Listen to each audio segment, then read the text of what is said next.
Well, here we are. The final movie in the Star Wars prequel trilogy. I'd be lying if I said I didn't go into this with my hackles raised after the dumpster fire that was episode 2, but unfortunately for those of you looking for me to savage this movie in much the same manner, I've got to admit, I was pleasantly surprised at this, the final chapter.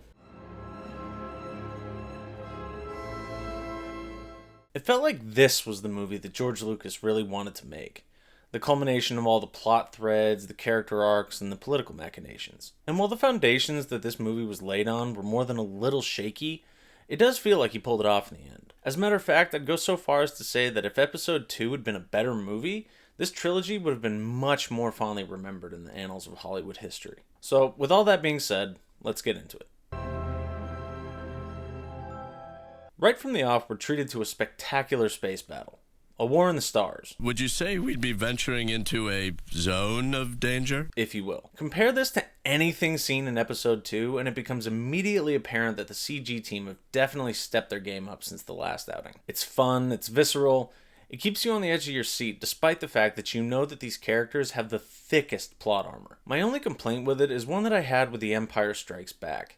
And that why is it that the shield generators always seem to be outside the shield they're generating? It's a quibble, I'll admit, but it's one that's always stuck with me. Anyway, our heroes rescue Palpatine and we're introduced to General Grievous, the commander of the droid armies. Based on his character design alone, he should be a villain that's on par with Vader himself. This guy looks terrifying. Then he starts hacking up a lung and all the mystique instantly evaporates. One of my main problems with episode 3 is that in order to understand this character, you have to have watched the supplemental miniseries Star Wars: The Clone Wars that originally aired in 2003. Without this background information on Grievous, he just seems to be an asthmatic cyborg that does nothing but run away from Anakin and Obi-Wan. See, up until this point, the mainline entries in the series are all you really needed to keep abreast of the story. By adding in supplemental media, amazing though it may have been, you're distancing your audience from the root story. So while the Star Wars nerds might know that Grievous is coughing because he got force gripped by Mace Windu, your average viewer doesn't. Thus all the intimidation you should have had is lost.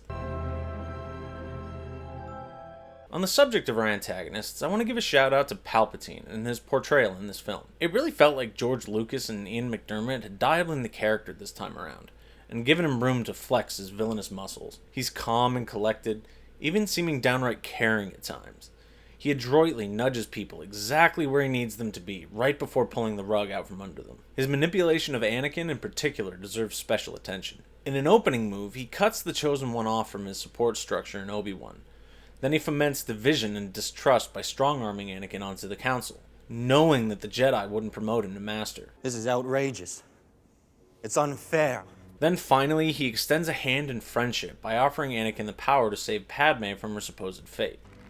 Did you ever hear the tragedy of Darth Plagueis the Wise? It's brilliantly done and perfectly executed, and I wish this kind of writing had been present for the other two movies. He appears every bit the Machiavellian character he needed to be for this film, and despite a couple of weird line reads and facial expressions, they show off exactly why Palpatine was able to become the Sith Emperor we all love and loathe.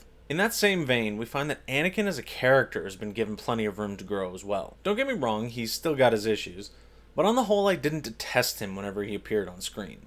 Progress is progress, am I right? He comes across as much more mature, having been seasoned by his time as a general and a husband. He doesn't throw the tantrums he used to, and he actually stops and thinks about his actions. The only time he really comes close to the petulant child we saw in episode 2 is when he's standing before the council and they deny his promotion to Master. And even then it's justifiable given the full context of the situation. Unfortunately, this is another moment where we, the audience, aren't given the full context for the scene as it unfolds. Today, in 2025, we know Anakin's history. We know the trials he's undergone during the Clone Wars. We know that he's even trained an apprentice.